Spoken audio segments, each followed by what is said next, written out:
Eu queria compartilhar com vocês aqui, obedecendo o nosso calendário litúrgico, e é sempre bom dizer, né? O calendário litúrgico, ele traz textos para o ano inteiro, e traz textos assim que vão sendo quase que um clímax mesmo, né? A gente está terminando o ciclo comum, e a gente vai entrar já no último domingo de novembro, domingo que vem, né? Já é o último domingo? Acho que sim. Já no Advento. E a gente já vai começar a falar de Natal. Esse é, então, o último domingo do tempo da igreja. A gente fala sobre as doutrinas da igreja.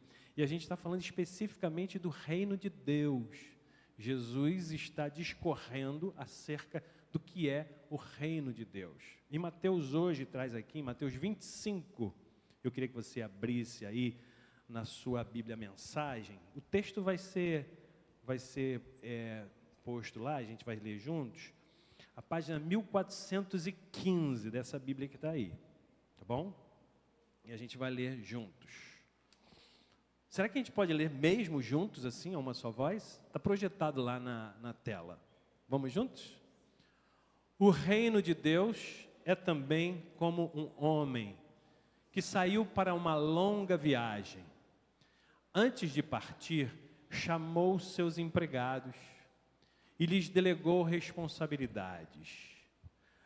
Primeiro deu 5.000 moedas, ao primeiro deu 5.000 moedas, ao segundo 2.000 e ao terceiro 1.000, conforme a capacidade deles. Feito isso, partiu.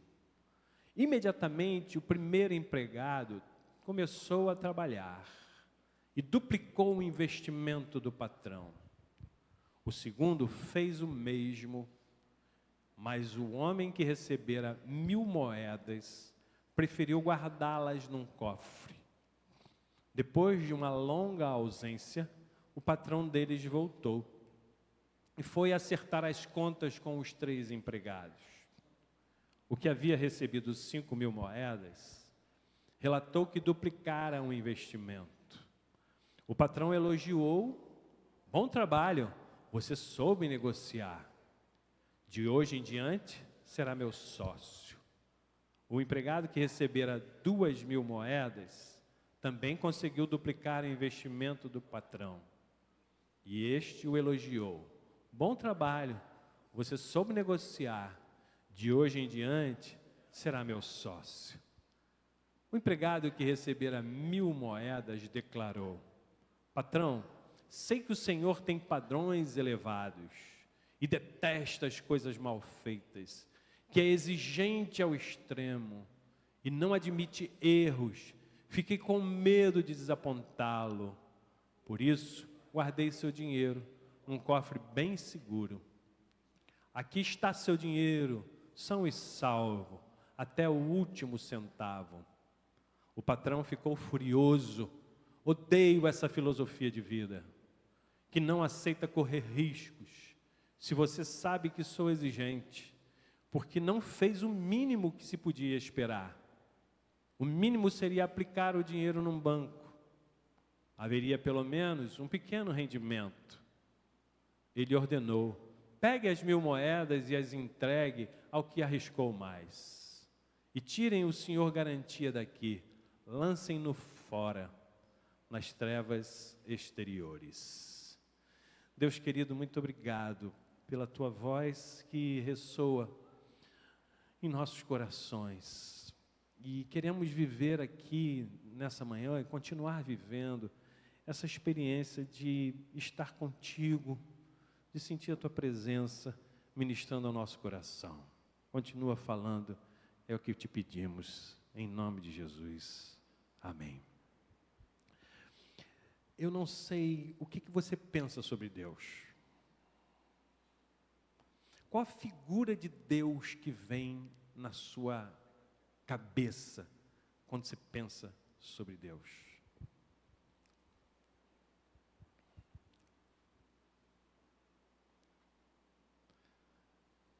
Deixa eu dizer a mais comum. Olha essa foto, ou olha essa imagem.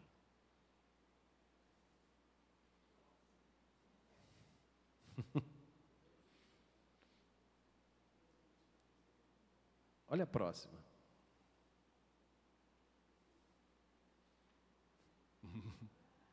Deus está te olhando. Tinha uma música que a gente cantava na escola dominical, que quando eu era pequenininho, e eu pedi para os professores não cantarem mais isso para as nossas crianças. Cuidado, olho no que vê, cuidado, olhinho no que vê, o Salvador do céu está olhando para você. Cuidado, olhinho no que vê. Aí tinha, cuidado, mãozinha no que pega. Cuidado, pezinho onde pisa. Cuidado, aí no final, cuidado, olho, boca, mão e pé. Aí tinha um negócio desse, era brincadeira assim, mas isso incutiu na cabeça da gente, e até já depois de mais velho, sério, eu cheguei a sonhar com isso. Deus estava olhando para mim, e não normalmente com um olhar de aprovação, porque eu fazia muita besteira. Eu vacilava. E então a impressão é que dava que Deus estava sempre assim, ó, aquela figura. Bota a figura de novo. Eu peguei essa figura porque essa é a memória mais rudimentar que eu tenho sobre essa coisa de Deus estar olhando para mim. E eu volto aqui com aquela máxima do Dante Alighieri. A imagem que nós fazemos de Deus vai definir quem nós somos, como nós lidamos com as coisas do mundo ao nosso redor, como a gente olha para as pessoas. Se Deus é um juiz para mim, eu vou ser juiz das pessoas. Se Deus olha para mim com severidade, o meu olhar vai ser severo e intolerante para as pessoas. A imagem que eu trago de Deus vai definir as minhas ações. Esse texto que a gente leu aqui, o Felipe, a semana retrasada, falou assim, eu vou trazer aquilo que Deus tem falado na mesa da minha cozinha, e Deus falou na cabeceira da minha cama, comigo. Muitas interpretações sobre esse texto. O que eu vou dizer aqui talvez seja uma entre milhares. E, como disse o nosso amigo Ed René, assim, Deus fala na sua palavra. Mas quando eu leio, ou quando eu recebo de Deus, aquilo que Deus fala, já não é mais somente o que Deus fala, é o que Deus fala para mim, porque tem a minha experiência, tem a minha vivência, tem a minha cosmovisão, tem como eu me relaciono com todas as coisas, e como eu me relaciono com o próprio Deus. Então, isso aqui é como Deus falou comigo. Pode ser que Ele fale diferente para você. Como disse, Jesus está falando sobre o reino. Se a gente pegar aqui nos capítulos anteriores, 23, 24, Jesus está apresentando o reino. Jesus tem um ministério. O ministério de Jesus não foi fazer milagre, não foi curar as pessoas, não foi fazer espetáculo. O ministério de Jesus foi trazer o reino de Deus, trazer a boa mensagem, a boa notícia. Evangelho é boa nova, boa notícia. E a boa notícia é, gente, Deus está presente na vida de vocês, ponto. O Deus que é o meu Pai, que me ama, que disse para mim no meu ouvido, e para todo mundo ouvir, este é o meu filhinho amado, em quem eu tenho muito prazer, ele é a alegria da minha vida. Esse Deus é o Deus de vocês também. Ouçam essa voz. Marlene, você é minha filha amada, em quem eu tenho muito prazer. Ronaldo, você é meu filho amado, em quem eu tenho muito prazer. Zé, você é meu filho amado, em quem eu tenho muito prazer. Gente, essa é a boa notícia de Jesus. O reino de Deus chegou, e Ele é o Rei, que é o nosso Pai, que nos ama e governa a nossa vida com a sua presença amorosa. Mas só que, quando Jesus diz isso aqui, não era assim que era a experiência dos que estavam com Ele. Havia no meio de Jesus uma cultura religiosa pesada, que trazia Deus não como esse Pai amoroso, mas como aquele que se manifestava através das instituições ou da instituição religiosa. Por exemplo, os líderes da religião diziam que Deus só se manifestava e era presente na vida das pessoas se elas cumprissem algumas regras. Aliás, muitas regras das quais eram os próprios fariseus e escribas, eles diziam e falavam, mas eles mesmos não conseguiam cumprir. E Jesus denuncia isso: vocês atam fardos pesados sobre as pessoas, nem vocês têm acesso ao reino e não deixam as pessoas irem, porque o padrão é elevado demais. E esse texto diz, a visão do que recebeu 1000 moedas, assim, sei quem você é, seu padrão é elevado demais, que não aceita erros. Essa religião que coloca o homem numa condição de inerrante, não pode falhar, não pode errar. Para que existiria perdão se a gente não precisasse dele? Para que existiria uma nova oportunidade se a gente não precisasse dela? Para que a gente não precisaria de um outro caminho? Por que não existiria a chance de um novo caminho se a gente não precisasse dele? A boa notícia é, olha, não tem regra para Deus. Não existe regra. Você pode fazer o que você quiser. Não é isso que vai te aproximar de Deus, mas é o seu coração. É simples assim. Se aproxima dele. Olha aqui, gente. Pega uma pessoa que você ama. Pega uma pessoa que você ama muito. Para quem tem filho, isso é a coisa mais fácil da gente. Não tem nem cálculo para fazer. Mas se você não é pai, não é mãe, pega a pessoa que você mais ama. Você se aproxima dessa pessoa porque ela cumpriu alguns requisitos, cumpriu algumas regras e te agradou, e por isso você ama mais essa pessoa? Ou você cumpriu algumas coisas e te fez digno do amor do outro? Não é assim. Mas no tempo de Jesus, era essa compreensão que se tinha sobre Deus. Se tinha essa imagem desse Deus carrancudo, desse olhar que está o tempo inteiro para julgar. A ponto de Jesus, lá em João 3,16, o que a gente lê? Porque Deus amou o mundo de tal maneira que deu o seu Filho unigênito para que todo aquele que nele crê não pereça, mas tenha a vida eterna. Continua o verso. Continua, 17. Gente, a partir de hoje, por favor, não recite mais o João 3,16 sem recitar o 17. É capenga. Você está perdendo o auge da mensagem. O auge da mensagem não é João 3,16, é João 3,16, 17. Porque o 17 diz assim, o 16, porque Deus amou o mundo de tal maneira que deu o seu Filho unigênito para que todo aquele que nele crê não pereça, mas tenha vida eterna. E aí diz assim, porque eu não vim para julgar o mundo, não vim para ficar como um Big Brother, não vim ficar com essa lupa olhando para todo mundo para condenar, mas eu vim para salvar o mundo dos pecados deles. Que coisa linda. Você não se emociona, não? Eu queria dar uma salva de palmas para o João 3,17.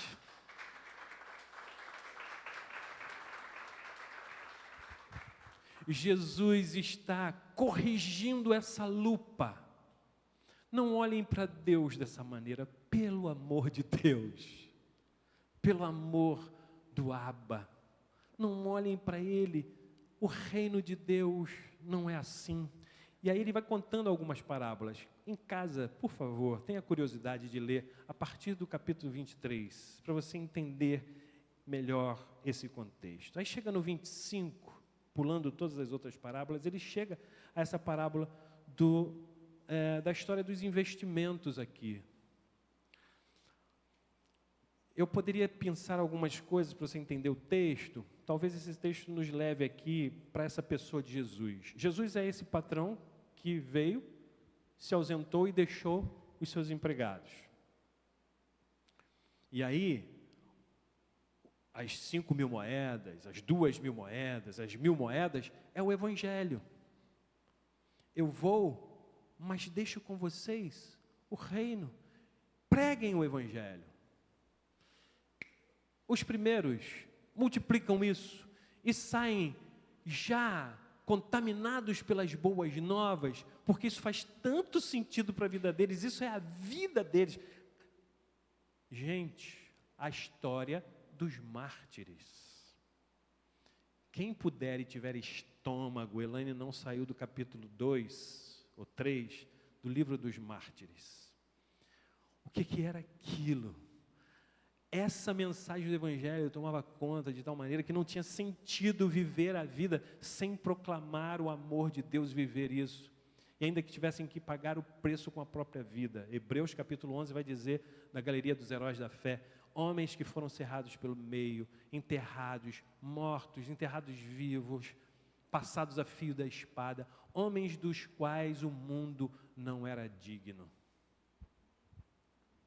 Essa mensagem, esse reino, era tão forte, que está aqui na parábola. Eles receberam os dons, ou o empregado recebeu os dons, 5.000 moedas, e foi lá, e foi multiplicar. Multiplicou, deu da sua vida. E quando a gente dá no reino de Deus é assim, a gente não perde, a gente multiplica. O segundo fez a mesma coisa, que recebeu 2.000 moedas, multiplicou, não reteve consigo, a mensagem era muito forte, e a imagem que ele tinha de Deus era essa, o Deus de amor, que me amou, amou a tantos. Que bom que a gente constrói uma família amorosa, que bom que o mundo seria se a gente construísse isso junto. Aí vem o terceiro, e se a imagem que os primeiros tinham de Deus, ou do seu reino, era essa, olha a imagem do terceiro. Aqui no verso 24, ele diz assim, o empregado que recebera 1.000 moedas declarou, patrão, sei que o Senhor tem padrões elevados e detesta as coisas mal feitas, que é exigente ao extremo e não admite erros. Fiquei com medo de desapontá-lo, porque esse teu olhar de juízo estava o tempo inteiro sobre mim. Por isso guardei o seu dinheiro num cofre bem seguro. Aqui está o seu dinheiro, são e salvo até o último centavo. Olha a expressão que o empregado usa. Sei quem você é. Ele não estava dizendo que Deus é, porque é. Ele está dizendo, eu sei que esse Deus, para mim, é esse. É assim que eu vejo Deus. Esse que olha o tempo inteiro para mim, que me julga, que me diz que eu sou indigno, que eu não sou capaz de fazer parte dessa família, porque o seu olhar é muito exigente, ele não admite erros. Perdão. Porque era assim a religiosidade do tempo de Jesus. Era assim que os fariseus viam Deus, e era assim que eles faziam com que todos vissem Deus. A imagem de Deus distorcida traz para a gente algumas consequências, e a gente precisa se livrar delas. Uma primeira consequência, ou uma das imagens mais distorcidas sobre Deus, eu queria começar aqui, vou falar sobre 3 para ser bem presbiteriano, 3 pontos, né? A primeira distorção sobre essa imagem perfeita de Deus. Quando falo de imagem aqui, é bom que se diga, não fica construindo aí uma pintura, não. Paulo vai dizer que Jesus era a perfeita imagem de Deus. Quer ver Deus? Olha para Jesus. A imagem de Deus é isso que Jesus construiu acerca do papaizinho. Esse Deus que ama, que acolhe, que nos abraça, que nos perdoa, que nos dá a segunda chance, que nos corrige, que caminha com a gente, que tem paciência, que nos ama a ponto de não desgrudar de nós. Distorção da imagem, primeira. Por vezes, a gente olha esse Deus com esse olhar e com essa lupa, e a gente acha que Deus é punitivo e vingativo. Não menosprezemos a nossa tradição judaica. Você sabe que nós vivemos numa tradição judaica. Nós somos judaico-cristãos. Nossa Bíblia tem o Antigo Testamento, o livro dos judeus. E lá, no judaísmo, se tinha uma compreensão sobre Deus. Deus é aquele que retribui a maldade do homem até várias gerações, que se chamava retribuição imanente. Você está sofrendo, você está padecendo uma dor, uma enfermidade, sua vida está desgraçada, está de cabeça para baixo, é porque ou você pecou, ou seus pais pecaram, ou seus avós pecaram, ou seus tataravós pecaram. Era essa a compreensão. Certa vez chegaram para Jesus e apresentaram um cego. E Jesus cura aquele homem. E sabe o que os discípulos perguntam? Quem pecou? Esse homem ou os seus pais para que ele estivesse assim? Era a compreensão que se tinha. Que Deus é vingativo, é severo, e olha para a gente o tempo inteiro, querendo fazer vingança, porque a gente vacilou.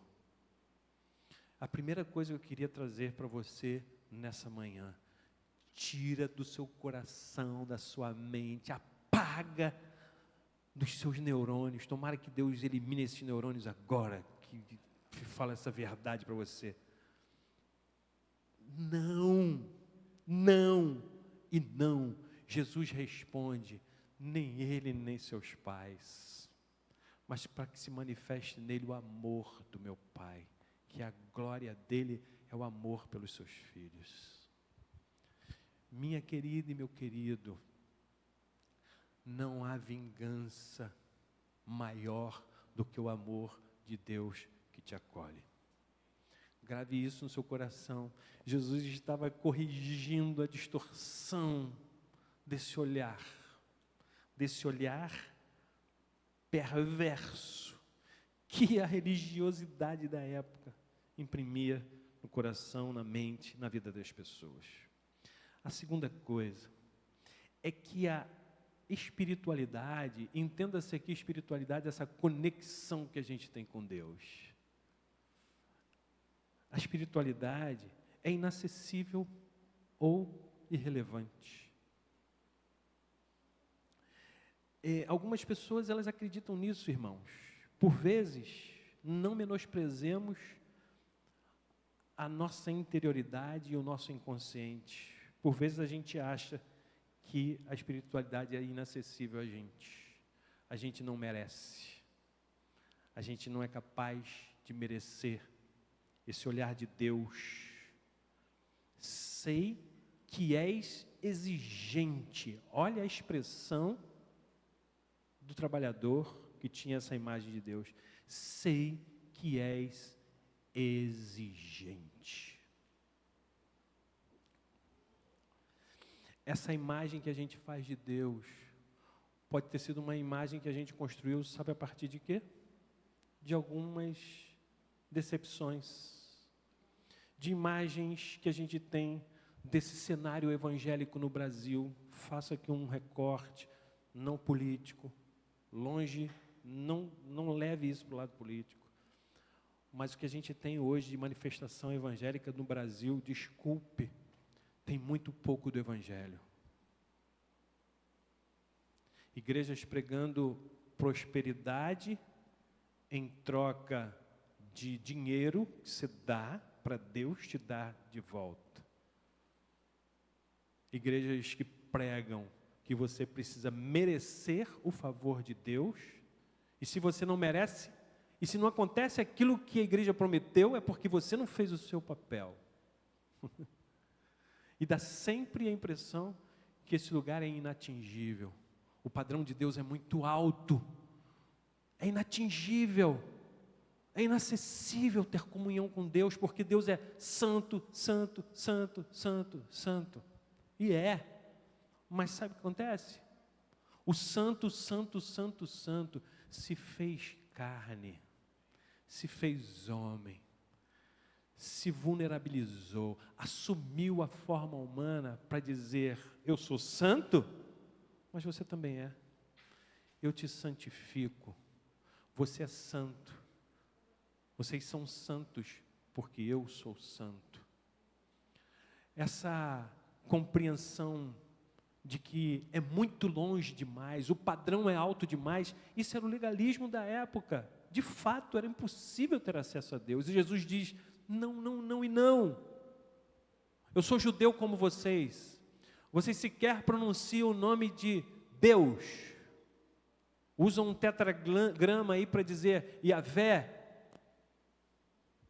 Mas eu chamo esse Deusinho que está longe de papaizinho, de pai. Quando Deus se manifesta a Moisés, e Moisés diz assim: o que eu vou dizer? Você está me mandando ir lá para o povo, quem eu vou dizer que me enviou? Qual é o seu nome? E Deus diz assim: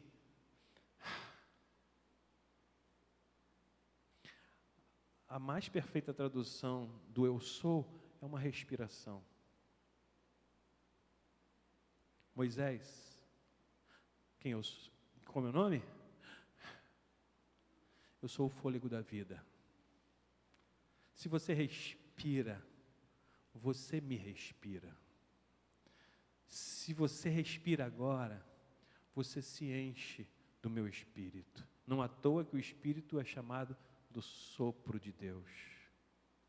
Não é inacessível. Tomara que Deus destrua os neurônios da sua cabeça que dizem que essa espiritualidade está longe demais de você, que não é para você, que Deus está acima dos seus padrões. Não, não e não. Jesus vem para acabar com isso. Ele toca o leproso, ele abraça a prostituta, ele vai no cara mais proscrito da época, que era Mateus, Levi, o cobrador de impostos. Jesus se aproxima de gente a ponto de ser chamado igual a todo mundo. Ali, um comilão, um beberrão, um amigo de prostitutas e pecadores, para dizer: o acesso a Deus é para todo mundo que respira. Não há longe, não está longe, Deus está perto. Essa imagem de que Deus está longe não é a imagem de Jesus Cristo. Apaga isso da sua cabeça. Deus está muito perto da gente. A terceira imagem que eu queria pontuar aqui com vocês é essa: que nós somos indignos do amor de Deus. O amor de Deus é muito puro. Eu sou pecador. A gente cantou aqui, né? Você cantou aquela música: logo eu, um pobre pecador, logo eu mesmo. Senhor, o senhor viu o que eu pensei ontem? Esse teu olhar aí, o senhor viu, né? O que eu fiz essa semana? O que eu deixei de fazer? Minhas ações, minhas omissões. Tem até orações assim, né? Senhor, perdoa pelas minhas ações e pelas minhas omissões. Já ouviu essa oração? Perdoa os nossos pecados. E Ele perdoa mesmo. Não há dignidade do homem que possa valer a dignidade do amor de Deus. O que eu quero dizer? Você e eu nunca seremos dignos pelos nossos atos, por causa dos nossos pecados. Mas não é isso que Deus olha. Ele não olha para a nossa dignidade. Ele não olha para os nossos pecados. João 3,17: eu não vim para julgar o mundo, mas para perdoar o mundo dos pecados deles. Jesus veio corrigir essa miopia do quão longe a gente se coloca, a gente mesmo se coloca de Deus. E a gente às vezes diz assim: eu sei quem você é, Deus. E enterra tudo de bom que Ele plantou no nosso coração.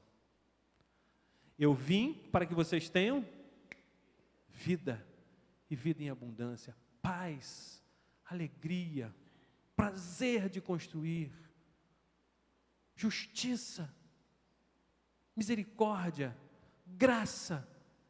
Vivam isso como um presente. Eu estou dando para vocês. Não fiquem pensando que eu sou um grande juiz, que estou o tempo inteiro para cortar e podar vocês. Vivam a vida de vocês. A cada um deu segundo a sua possibilidade. Deus nos dá dons, talentos, muitos dons que podem surgir através de ações, de ligações com outros que têm outros dons, multiplicando isso na nossa casa, dentro da nossa relação familiar, dentro da nossa igreja, no nosso trabalho. Enterrar talentos é o que Jesus não quer, porque ficamos com medo de que, isso não é para mim, isso não faz sentido na minha vida, Deus está longe, eu não sou digno. Jesus, se eu pudesse sintetizar essa correção que Jesus faz, desse olhar míope, na verdade uma caricatura sobre Deus, eu diria: olhem para Deus como uma mãe olha para o seu filho que mama no seu peito. Coloca essa figurinha aí, Andréia. Eu queria corrigir. Olha isso. É de emocionar, né?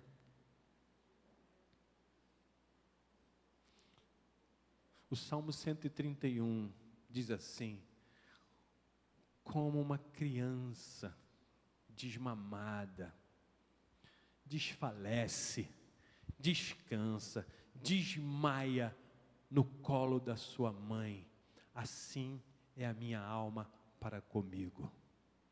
Eu descanso em Ti, porque esse é teu olhar, Deus, esse olhar de mãe, de pai, que olha o seu filho, olha o olharzinho dessa criança, que a gente tem esse olhar, de colocar a nossa mão no peito de Deus,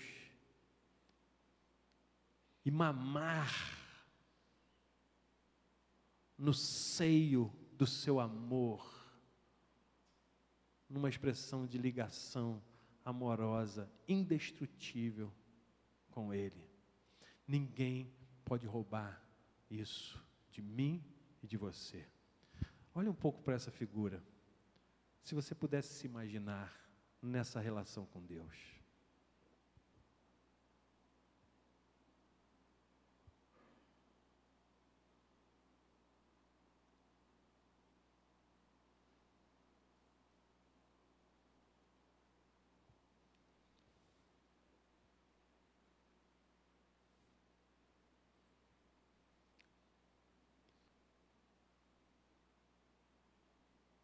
Aos que entenderam que Deus não era esse, tão longe, Jesus diz na parábola: que bom que vocês entenderam, vocês agora fazem parte da minha família, serão meus sócios, são parte daquilo que é meu. Feche um pouco seus olhos.